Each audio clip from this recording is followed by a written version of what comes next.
Mo ano, dito tayo pag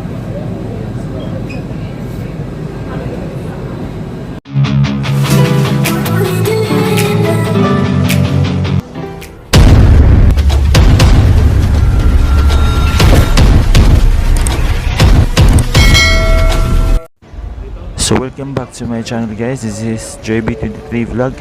And for today's video guys, samahan nyo ako sa aking paglalakbay. Sasampa tayo sa barko guys, sa Lexus, Portugal, Spain.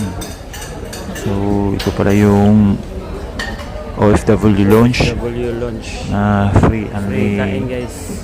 pagkain dito guys, free to sa mga OFW. So sa NAIA Terminal 3 pa to guys. So ang ating biyahe ngayon guys is papunta tayo sa Lexus, Portugal, sa Qatar to Spain to Lexus, Portugal.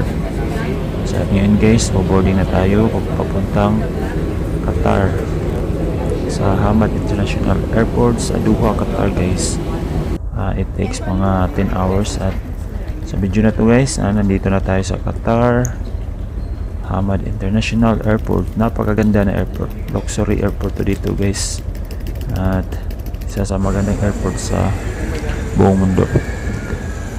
Ito guys, shortcut tayo. Nandito na tayo ngayon sa Spain. Ang haba ng ano dito guys, airport dito sa Spain, at napakaganda din ang airport dito.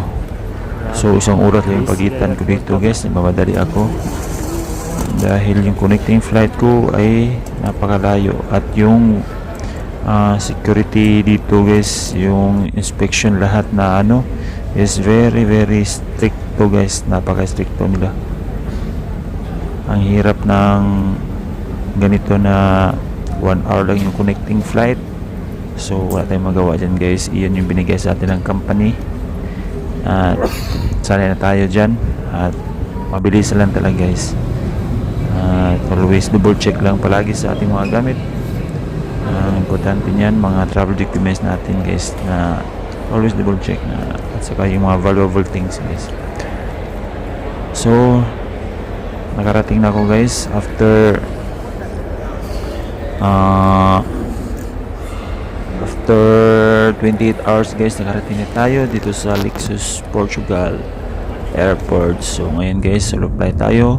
Pinick up na ako ng aking agent at pasampa na tayo sa barko guys. MV Calesti GS guys yung pangalan ng barko, at nagdi-discharging sila, nagdi-discharging sila ngayon.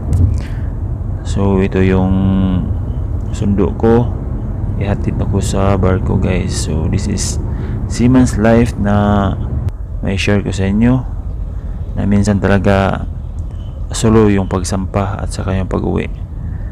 So ito yung port of Lexus guys. Nandito yung barko na sasampahan ko. So as you can see guys, maraming mga container. So andito yung bulk carrier, sampahan natin ngayon guys.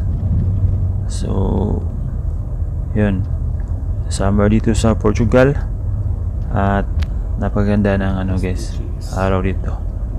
Sa oras ito ay nasa mga alas 4 na guys, maggabi na.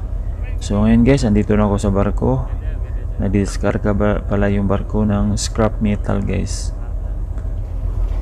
So thankful lang ako guys na nakasampalit ako ng barko, at I hope na may natutunan kayo dito guys, at nag-enjoy kayo sa video.